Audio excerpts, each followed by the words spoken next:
I looked at the No Fugazee podcast. This was done a year ago, and there was two questions posed. Honestly, I didn't realize this. Two questions posed. One, you have a son.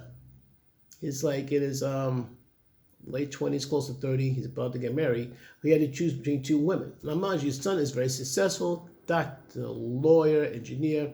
He's definitely making more than six figures and all that. He said, "There's two women that I love, but I gotta pick one. One of them has, been with just two men, and that's it. The other one, 100. What would you pick?" And of course, again, I think there was these one, two women. There's one woman in particular who was adamant saying, "Look, pick the one with 100. She's more experienced and all that. She would satisfy your son." Here's the thing, though. She can satisfy him, but can he satisfy her? And the scary thing is, like say to get to argument, how you know that she's not thinking about one of her exes. Out of all those 100 bodies, she could completely forget about all of them? Yeah. All that experience. And none of them from the one guy who's going to marry her. Explain to me how's that okay? Explain to me how's that fair?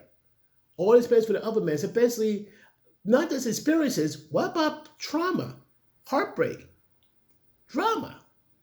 Translation, one way or the other, he's got to clean that up. And you don't want to hear that, ladies, but yeah, we got to play Dr. Phil. We got to play some type of role of some type of Mr. Fixer-Upper. And that's not right, because if it's men came with all these dramas, traumas, always they say, "Nah, until you healed up, don't talk to me." But yet, we can't tell you that. We should give the lady the same energy. If you came from a relationship and you traumatized, you better go get help. You better help somebody, like see a therapist or something, instead of coming to me like I'm about to fix all that. No. Whoever your source of pain and trauma from, you better deal with that before you get a chance to try to project that on me. That's one.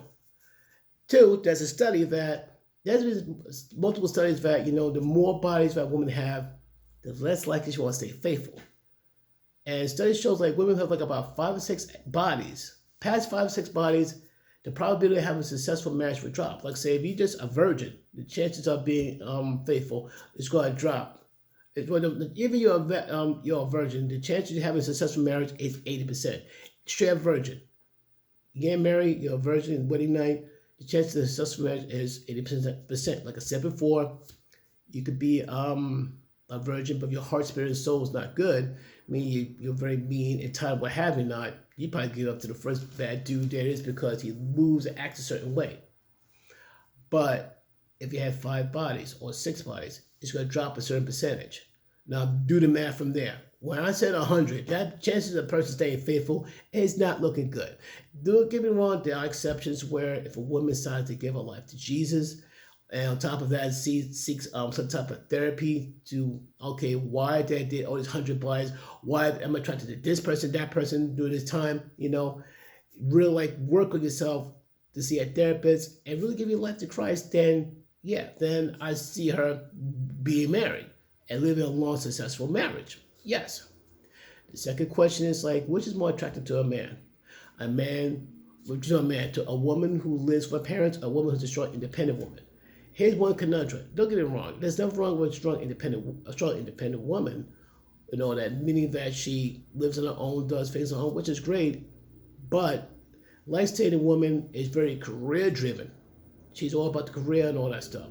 And she bought all this things. She got her own house, car, and all that business. And I have zero problem with that.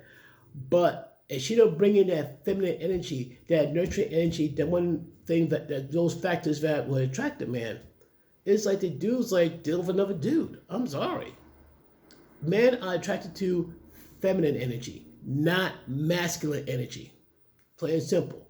As one man would say, like, how, if you gotta be like, have all these things and all these attributes that make it to a male, there's no room for your heart for me.